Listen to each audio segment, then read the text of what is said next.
75. Ariel tidak menyangka Roni akan datang sendiri. Meskipun dia tidak tahu hubungan antara Roni dan Randy Lu, tetapi waktu itu ketika Randy Lu dan keluarga Zhang mengalami konflik, semua orang tahu bahwa orang-orang itu adalah bawahan Roni. Apa yang ingin BBS Roni lakukan datang ke perusahaanku? Ariel menstabilkan emosinya dan menatap Roni dengan sungkan. Sebagai pewaris keluarga Zhou, Ariel telah mengambil alih beberapa industri keluarga setelah dia tamat dari sekolah. Bahkan jika dia tahu bahwa Roni datang bukan dengan niat baik, tetapi dia masih tidak menunjukkan kepanikannya sedikitpun. Tuan Ariel, kami membutuhkan kerjasamamu untuk menyelesaikan suatu hal. Aku harap Tuan Ariel bisa bekerja sama. Ujar Roni dengan sedikit tersenyum. Ekspresi wajah Ariel langsung berubah, tetapi itu langsung segera kembali normal. Dia melirik ke beberapa puluh orang di belakang Roni. Dia tahu jika hari ini dia tidak setuju dengan Roni, maka dia akan menerima konsekuensinya. Itu adalah kehormatanku. Ariel menyipitkan matanya. Dalam hatinya dia tahu apa yang ingin dilakukan oleh Roni. Dalam beberapa hari terakhir ini, ketiga keluarga besar mereka telah menekan Randy Lu dari semua tingkatan. Roni pasti datang untuk membantu Randy Lu. Tetapi, bagaimana Randy Lu ingin menyelesaikannya? Mengancamnya, dan menyuruhnya membujuk kakeknya berhenti. Kalau begitu ayo pergi bersama kami terlebih dahulu. Jangan khawatir, selama Tuan Ariel bekerja sama, aku pasti akan menjamin keselamatanmu. Setelah Roni mengatakannya, ia berbalik dan berjalan menuju keluar. Ekspresi wajah pejabat tinggi itu langsung berubah drastis. Roni cukup terkenal, dia ingin membawa Ariel pergi. Bagaimana mereka tidak khawatir? Direktur Ariel, jangan ikut mereka. Iya, kita lapor polisi saja.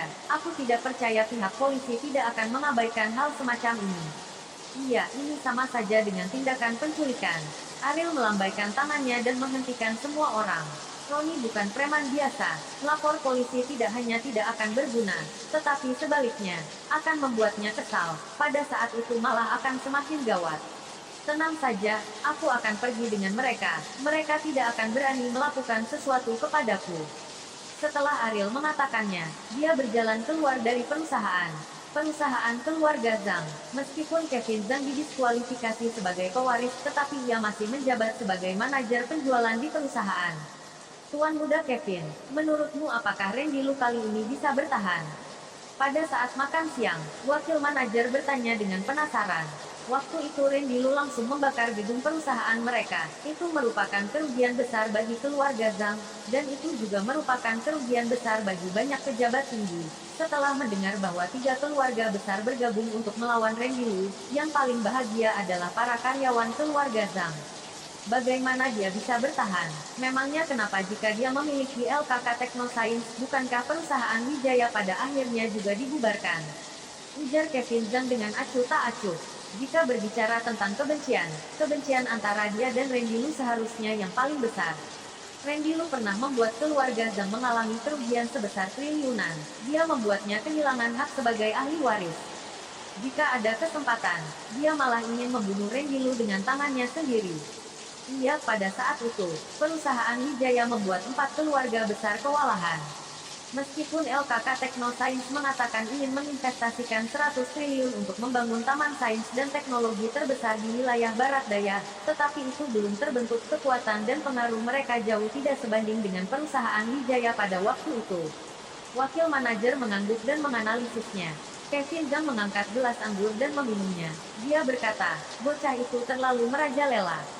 Dia pikir dia adalah pemilik LKK Technoscience, dan dia bisa melakukan apapun yang dia inginkan. Apakah dia tidak tahu di kota Yudoda, 4 keluarga besar kami yang lebih memiliki kekuatan? Apakah kamu tahu, latar belakang anak itu adalah Nicholas, tetapi kali ini 3 keluarga besar kami bergabung dan Nicholas tidak mengatakan apa-apa. Keluarga Zhang juga memiliki banyak keluhan terhadap Nicholas. Waktu itu, jika bukan Nicholas yang membiarkannya, jika Nicholas tidak mendukung Randy Lu, bagaimana mungkin Randy Lu berani membuat proyek Natur berantakan? Bagaimana dia berani membakar gedung perusahaannya? Jadi begitu menyebutkan Nicholas, mata Kevin Zhang penuh dengan kebahagiaan di atas penderitaan orang lain. Karena kejadian itu langsung membuatnya kehilangan haknya sebagai ahli waris, dia semakin tidak memiliki perasaan baik terhadap Nicholas. Itu pasti, 4 keluarga besar memiliki akar yang dalam. Tidak peduli siapapun yang datang, bertanggung jawab atas kota Yudoda, mereka harus memiliki hubungan yang baik dengan 4 keluarga besar terlebih dahulu. Jika 4 keluarga besar tidak memberinya muka, maka pekerjaannya pasti tidak akan lancar. Ujar wakil manajer sambil tersenyum. Yo, mengkritik Nicholas di depan publik, Tuan Muda Kevin memang Tuan Muda Kevin. Kagum, kagum. Petik 1. Pada saat itu, terdengar sebuah suara dari belakang mereka berdua. Ketika mereka berdua berbalik, mereka melihat sekelompok pria besar berdiri di belakang mereka, yang berdiri paling depan menatap mereka dengan mengejek. Siapa kalian? Siapa yang menyuruh kalian masuk? Kevin Zhang menatap Henry Song dengan amarah di matanya. Ini adalah kantin perusahaan, orang luar tidak mungkin bisa masuk, terutama di lantai 2 tempat area pejabat tinggi makan.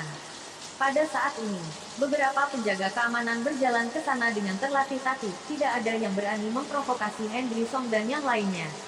Bahkan ketika melihat Henry Song dan yang lainnya, mata mereka penuh dengan ketakutan. Manajer Kevin, mereka, kapten petugas keamanan mendatangi Kevin Zhang dengan babak belur, tampaknya dia telah dipukuli habis-habisan. Tidak berguna, Kevin Zhang mendengus dan menendang kapten keamanan sampai terjatuh ke bawah. Kapten petugas keamanan perusahaan tidak bisa menghentikan beberapa preman, bagaimana Kevin Zhang tidak marah kepadanya. Kamu bekerja dengan siapa? Setelah Kevin Zhang menendang kapten petugas keamanan, dia berbalik dan menatap Henry Song. Begitu dilihat orang-orang itu jelas adalah pasukan bawah tanah di kota Yudoda, dia tampaknya mengenal bos mereka. Tuan Muda Kevin benar-benar pelupa, apakah bahkan aku pun sudah tidak kamu kenali? Henry Song melepas kacamata hitamnya dan berkata dengan mengejek. Ekspresi wajah Kevin Zhang tiba-tiba berubah ketika dia melihat Henry Song dengan jelas. Henry Song adalah orang Rendilu, dia sudah lama mengenalnya. Selain itu kekuatan Henry Song di tiga Ksatria Margin juga sangat kuat. Dia bisa masuk peringkat 3 besar di kota Yudoda, dan dia juga ingat dengan jelas bahwa orang yang membakar perusahaannya waktu itu adalah 3 Ksatria Margin. Apakah Rendilu yang menyuruhmu datang? Kevin Zhang menarik napas dan bertanya dengan suara berat. Tuan Muda Kevin benar-benar pintar, aku suka berkontak dengan orang pintar. Ujar Henry Song sambil tersenyum. Apa yang ingin kamu lakukan? Kevin Zhang menatap Henry Song, ia tidak terlalu khawatir, dia percaya Henry Song tidak akan berani melakukan sesuatu kepadanya. Sebaliknya, semakin Rendilu begitu, semakin menunjukkan bahwa dia sudah tidak bisa bertahan lagi. Tidak apa-apa, aku hanya ingin mengundang Tuan Muda Kevin untuk pergi bersama kami sebentar. Ujar Henry Song sambil sedikit tersenyum. Apa maksudmu? Rendilu masih ingin menculikku. Ekspresi wajah Kevin Zhang langsung berubah. Dia menduga Rendilu pasti ingin mengancamnya, dan menyuruhnya untuk membujuk kakeknya untuk berhenti. Tentu saja dia tidak mungkin ingin pergi dengan Henry Song. Tidak, Tuan Muda Randy hanya ingin mengundang Tuan Muda Kevin minum. Henry Song masih berkata dengan tersenyum. Jika aku tidak ingin pergi, ujar Kevin Zhang dengan mencibir. Dia tidak percaya di siang hari bolong, Henry Song dan yang lainnya berani menculiknya. Tidak mau pergi. Senyuman di wajah Henry Song langsung menghilang seketika. Dia menatap Kevin Zhang, kemudian memakai kacamata hitamnya lagi. Dihormati malah tidak mau. Setelah dia mengatakannya, dia berbalik dan berjalan keluar. Para pria besar di belakangnya meraih Kevin Zhang dan langsung menyeretnya keluar. Pada saat itu, tidak peduli Kevin Zhang atau para pejabat tinggi perusahaan di kantin, ekspresi wajah mereka langsung berubah gratis. 276. Tuan Muda keluarga Zhang diculik di perusahaannya sendiri. Jika itu tersebar keluar, di mana martabat keluarga Zhang? Keempat keluarga besar adalah perwakilan dari kelas atas di kota Yudoda, bahkan pasukan bawah tanah pun harus memberi mereka sedikit wajah. Menculik orang keluarga Zhang itu sama saja dengan menamparkan wajah keluarga Zhang. Henry Song, apakah kamu benar-benar ingin bermusuhan dengan keluarga Zhang? Apakah kamu pikir keluarga Zhangku tidak akan bisa melakukan apa-apa kepada 3 Ksatria Margin? Ujar Kevin Zhang dengan marah karena diseret keluar dengan dipaksa. Untuk apa aku takut? Oh iya, jika kamu tidak ingin lebih menderita, maka masuklah sendiri ke mobil. Ujar Henry Song dengan nada meremehkan. Dia percaya bahwa hubungan keluarga Zhang dapat menghabisi 3 Ksatria Margin sampai ke akarnya. Tetapi pada saat itu, mereka juga dapat membuat keluarga Zhang merugi banyak. Selain itu, 3 Ksatria Margin adalah orang Rendilu, dan sekarang mereka pada dasarnya bergabung dengan klub Sakura Ronin. Apakah berdasarkan hubungan keluarga Zhang dapat membunuh mereka atau tidak itu masih belum diketahui. Kevin Zhang muntah darah, tidak disangka ia malah diancam oleh Henry Song. Dia merasa sangat marah dan tidak senang, tetapi pada saat ini dia terpaksa menahan diri karena dia percaya bahwa jika dia tidak bekerja sama, maka orang-orang ini pasti akan menggunakan kekerasan kepadanya. Pada saat yang sama, Chloe dan Gat juga membawa ahli waris keluarga Liu, Abdul ke klub Sakura. Dibandingkan dengan kemarahan Kevin Zhang, ekspresi Abdul dan Ariel jauh lebih tenang. Kalian bertiga, maaf merepotkan kalian untuk tinggal di sini malam ini selama 1 malam. Roni menatap Ariel, Kevin Zhang, dan Abdul, kemudian ia meninggalkan ruang bawah tanah. Kak Ariel, Kak Abdul, bagaimana kalian juga bisa ditangkap? Apakah Randy Lu ingin cari mati? Berani-beraninya dia menggunakan pasukan bawah tanah, apakah dia tidak takut Denny akan menghancurkan klub Sakura hanya dalam satu gerakan sekaligus? Ujar Kevin Zhang dengan kesal. Ariel tidak berbicara, mata Abdul bercahaya. Dia menatap Kevin Zhang, dan berkata, apakah Kak Kevin memiliki ide bagus? Kevin Zhang dengan percaya dirinya berkata, Nicholas sangat jelas tidak bisa mendukung Randy Lu secara aktif. Selama 3 keluarga kita memberikan sedikit tekanan kepadanya, dia mungkin benar-benar bisa sekalian menghancurkan klub Sakura. Setelah Ariel mendengar perkataannya, dia mengangkat alisnya. Abdul menoleh ke Ariel dan bertanya, Kak Ariel, bagaimana menurutmu? Ariel terdiam sesaat, lalu dia mengangguk dan berkata, aku juga merasa kita tidak bisa duduk diam saja. Selagi mereka belum mengambil ponsel kita semua menelpon ayah kita untuk menjelaskan pentingnya masalah ini. Kita harus meyakinkan mereka untuk menggunakan hubungan dan memberikan tekanan kepada Nicholas.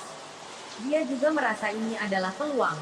Selama ini, alasan mengapa Randy Lu begitu sombong adalah pertama karena dia memiliki dukungan dari Nicholas, dan kedua karena ia memiliki hubungan yang tak terpisahkan dengan pasukan bawah tanah klub Sakura. Hampir setiap kali pasti klub Sakura ia yang membantunya melakukan suatu hal. Jika kali ini bisa menghancurkan klub Sakura, itu setara dengan mematahkan lengan kiri dan kanan Randy Lu, maka kali ini sangat mungkin bagi 3 keluarga besar bisa menjatuhkan Randy Lu. Oke, ayo kita telepon sekarang. Ujar Abdul. Tentu saja Roni tidak tahu percakapan Ariel dan yang lainnya. Bahkan jika dia tahu, dia juga tidak akan mempedulikannya. 3 keluarga besar berpikir bahwa Nicholas telah mengalah, tetapi mereka tidak tahu bahwa semua ini adalah pengaturan Randy Lu. Kali ini, Randy Lu tidak ingin Nicholas maju. Dia hanya ingin 3 keluarga besar menjadi lebih sedikit agresif, kemudian mereka akan terjatuh lebih tragis. Setelah keluar dari ruang bawah tanah, Roni menelpon Randy Lu. Sudah selesai, tetapi aku dengar beberapa waktu ini keluarga Wang aktif lagi. Di Villa Danau Jinglong, Randy Lu sedang bermain dengan Kiki di lapangan sepak bola. Kiki sedang mengejar bola yang sedang bergulir, dan dia berhenti untuk menjawab panggilan Roni. Mendengar Roni mengatakan keluarga Wang aktif lagi, kilatan pembunuhan melintas di mata Randy Lu. Dia awalnya ingin meninggalkan keluarga Wang untuk Andes, kelak membiarkannya membalaskan dendamnya sendiri. Jadi pada akhirnya dia sengaja tidak melakukan sesuatu kepada keluarga Wang. Apakah mereka juga terlibat dalam masalah ini? Tanya Randy Lu. Orang-orang bawahku bilang kemarin Wilson dan Arthur pergi makan bersama. Kedua kepala keluarga makan bersama. Ada 2 kemungkinan. Pertama, kedua keluarga memiliki suatu kerjasama. Dan kedua, pasti ada suatu kesepakatan. Tetapi aku kira selama beberapa waktu ini, sebagian besar kemungkinan mereka ingin mengatasimu. Ujar Roni. Mengatasiku. Randy Lu mencibir dayam hatinya. Tampaknya ada banyak orang yang ingin membagi LKK teknosainsnya. Hanya saja, apakah kalian memiliki kemampuan ini? Kita selidiki saja dulu. Jika keluarga Wang juga berpartisipasi dalam masalah ini, maka biarkan keluarga Wang tiada terlebih dahulu. Ujar Randy Lu dengan suara berat. Jika keluarga Wang benar-benar berpartisipasi dalam masalah ini, Randy Lu tidak akan lagi menunggu kelak Andes untuk membalaskan dendamnya sendiri. Ia akan menyelesaikan keluarga Wang terlebih dahulu baru memikirkannya lagi. Sejujurnya, kali ini walaupun dia ingin menghabisinya sekaligus, tetapi tidak peduli keluarga mana dari 3 keluarga besar itu. Jika dia ingin langsung melenyapkannya dalam sekaligus itu agak sedikit sulit. Tetapi jika keluarga Wang, itu akan jauh lebih mudah. Isyarat Xiao sudah mati, tidak ada yang bisa mengancamnya lagi, dan dia tidak akan bersembunyi lagi. Kebetulan meminjam kesempatan kali ini untuk mengumumkan keberadaan Randy Lu ke seluruh kota Yudoda. Setelah menutup telepon Roni, ia melihat Kiki bermain di sana sendirian dengan bahagia. Randy Lu menelpon ke Denny lagi. Denny, Ariel, Kevin Zhang dan Abdul semuanya ada di tanganku. Ujar Randy Lu. Kak Randy, kamu harus berhati-hati. Ketiga keluarga mereka telah melaporkan kasus ini, dan aku hanya bisa mengundurnya selama 1 atau 2. Ujar Denny dengan tersenyum pahit. Ketika ketiga keluarga melaporkan kasus itu pada saat yang sama, dia sudah menduga bahwa mereka pasti berada di tangan Randy Lu. Hanya sampai besok siang, ujar Randy Lu. Dia tentu saja tidak mungkin membunuh Ariel dan yang lainnya. Jika dia ingin membunuh mereka, dia pasti tidak akan membiarkan Roni dan yang lainnya melakukan penculikan. Dia juga percaya bahwa Denny seharusnya memahami tujuannya. Denny tentu saja tahu tujuan Randy Lu melakukan hal itu. Dia juga percaya bahwa Randy Lu bukan orang bodoh. Jika dia ingin membunuh orang, bagaimana dia berani menculik orang secara terang-terangan? Namun, trik semacam ini memang bisa membawakan tekanan kepada 3 keluarga besar. Oke, itu tidak masalah. Denny menutup telepon Randy Lu, dan sekretarisnya mendekatinya. Denny mengeluarkan sebatang rokok bersandar di kursi, dan bertanya, 3 keluarga besar memberi tekanan lagi. Sekretaris mengangguk dan berkata dengan ekspresi wajah yang wajar, Pak Denny, 3 keluarga besar telah memberikan bukti kuat bahwa klub Sakura lah yang menculik keluarga mereka. Mereka meminta kita untuk harus membasmi pasukan bawah tanah. Denny mengesap rokok dan berkata dengan ringan, klub Sakura yang saat ini bukan lagi klub Sakura 10 tahun yang lalu. Sekretaris itu menatap Denny dengan bingung. Denny tersenyum dan berkata, pertama, karena di belakang mereka ada Randy Lu. Dan kedua, Randy Lu telah membantu pejabat tinggi di sana untuk membersihkan tindakan kriminal mereka. Dan Roni yang sekarang, 3 Ksatria Margin dan yang lainnya, di mata masyarakat, mereka sudah menjadi pengusaha biasa. Sebenarnya, mereka juga sedang berubah ke arah ini. Tidak akan lama lagi, takutnya tidak akan ada lagi orang yang akan berpikir bahwa mereka adalah orang pasukan bawah tanah.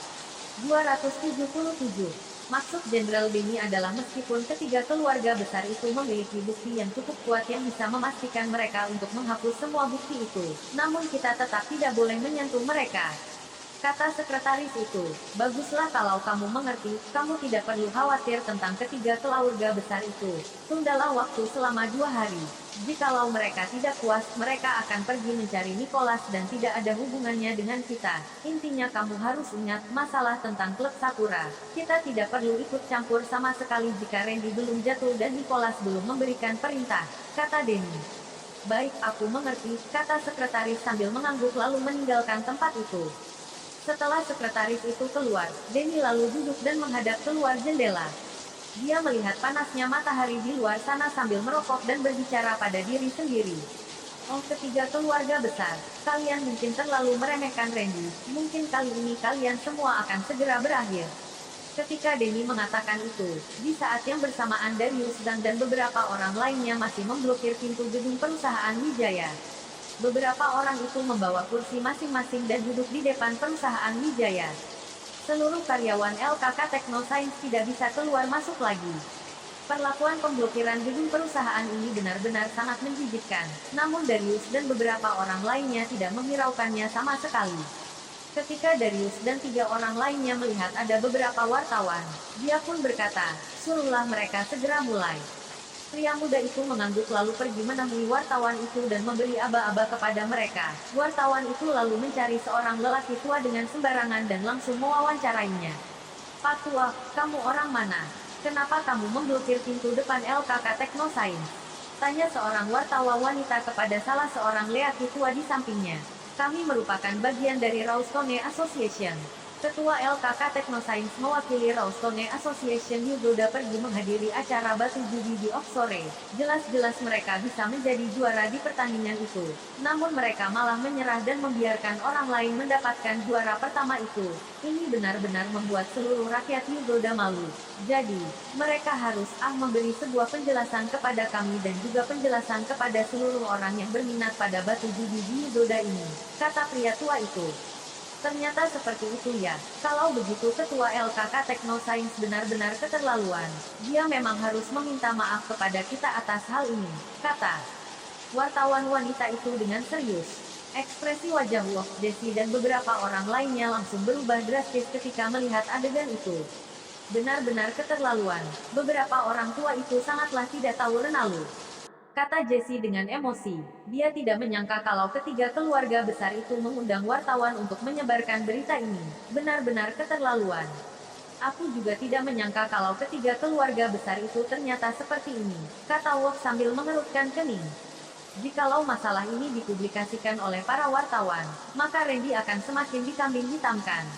Oh iya Pak Wolf, mereka berkata kalau Randy mewakili Rawstone Association untuk mengikuti acara judi batu itu. Apakah ini benar? Kenapa kami tidak pernah mendengar tentang hal ini? Tanya Jessie. Aku juga tidak tahu. Namun Randy juga berencana memulai bisnisnya di bidang bebatuan ini. Mungkin saja dia meminjam kesempatan ini untuk mempromosikan karirnya, kata Wolf. Hais, sepertinya Tuan Randy sudah salah langkah kali ini.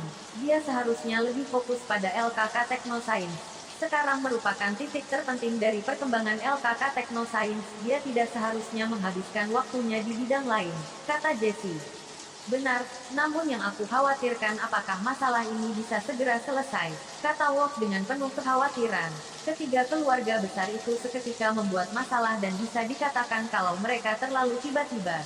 Dia khawatir apakah Randy bisa menyelesaikan masalah ini atau tidak. Mereka berkata kalau mereka hanya butuh permintaan maaf dari Randy. Seharusnya tidak separah yang kamu pikirkan, kata Jessie. Wolf menatap Jessie dan mulai berpikir, meskipun kemampuan bekerja Jessie sangatlah tinggi, namun dia masih terlalu muda. Jikalau Randy menunduk kepada ketiga keluarga besar itu, maka kedepannya LKK Technoscience tidak akan punya kesempatan untuk melawan ketiga keluarga besar itu lagi. Aku percaya kalau ketiga keluarga besar itu Salar akan hal ini dan meminjam kesempatan ini agar Randy meminta maaf kepada mereka di depan umum. Merekalah yang membongkar identitas Randy. Menurutmu apa tujuan mereka membocorkan identitas asli Randy di saat ini? Tanya Wolf. Jessie terkejut. Dia merupakan orang yang sangat cerdas. Ketika mendapatkan sedikit arahan dari Wolf, dia langsung mengerti betapa sadis dan jijiknya ketiga keluarga besar itu. Di saat ini, ketika wartawan itu sudah selesai bertanya, Darius pun menghampiri Jessie dan juga Wolf. Kalian berdua memiliki jabatan yang tinggi di LKK Technoscience kan? Cepat suruhlah Randy keluar, kalau tidak, janganlah harap kalian bisa bekerja hari ini, kata Darius dengan sombong. Kalian juga sudah melihat kan, para wartawan itu sudah melakukan wawancara. Jikalau bos kalian tidak meminta maaf, maka besok, bukan, tidak perlu menunggu hingga besok, malam ini, seluruh media sosial akan membocorkan segala kejelekannya. Jika itu terjadi, maka tidak ada lagi yang akan bekerja sama dengan perusahaan kalian, kata Bun Bun Liu. Sikap mereka sangatlah sombong, namun sebagai karyawan yang memiliki jabatan tinggi di LKK Technoscience, mereka tidak berani berkata apapun. Karena mereka semua tahu kalau kedua orang tua itu bukan hanya merupakan orang tua biasa, melainkan kepala keluarga dari ketiga keluarga besar itu. Jangan katakan kalau mereka merupakan orang biasa. Di seluruh kota Yudoda ini, orang yang berani mengganggu mereka masih bisa dihitung dengan jarinya. Jessie menarik napas dan berkata, bos kami sedang tidak berada di Yudoda. Dia juga sudah tidak datang ke perusahaan selama beberapa hari. Jika ada yang ingin kalian sampaikan, silahkan katakan kepadaku, aku akan memberitahunya ketika dia pulang nanti. Tidak ada di Yudoda, kata Bun Bun kepada Jessie sambil tersenyum hina. Dia tidak berani bertemu dengan kami kan? Kalau tidak percaya, teleponlah dia dan tanyakan kenapa dia harus bersembunyi. Darius sedang menatap Jessie. Jessie tidak hanya muda, namun juga terlihat cantik. Dia juga merupakan seorang gadis cantik yang spesial. Darius pun menatapnya beberapa kali. Siapa kamu? Apa hakmu berbicara dengan kami? Kata Darius sambil menatap Jessie dengan hina. Jessie sedikit jijik akan tatapan Darius, namun dia hanya bisa menahannya lalu berkata, aku adalah wakil direktur di LKK Technoscience ini. Banyak hal yang bisa aku putuskan di perusahaan ini. Darius tertawa dan berkata, wakil direktur. Sama saja kamu masih merupakan seorang karyawan di sini. Berapa besar gaji yang diberikan dia padamu? 2 miliar atau 4 miliar. Datanglah dan jadilah asistenku. Aku akan memberi gaji sebesar lo miliar. Jessie tertawa cuek dan berkata, gaji yang diberikan bosku adalah ZOOM ditambah dengan bonus tahunan. Meskipun dia tidak dengan jelas mengejek Darius, namun semua orang di sana bisa merasakan kalau dia sengaja membuat Darius malu. Setelah mendengar ini, ekspresi Darius terlihat tidak senang dan dia menunjuk Jessie dengan marah. Namun di saat ini, ponselnya pun berdering. Ekspresinya berubah dan amarahnya tidak tertahankan ketika mengangkat panggilan itu.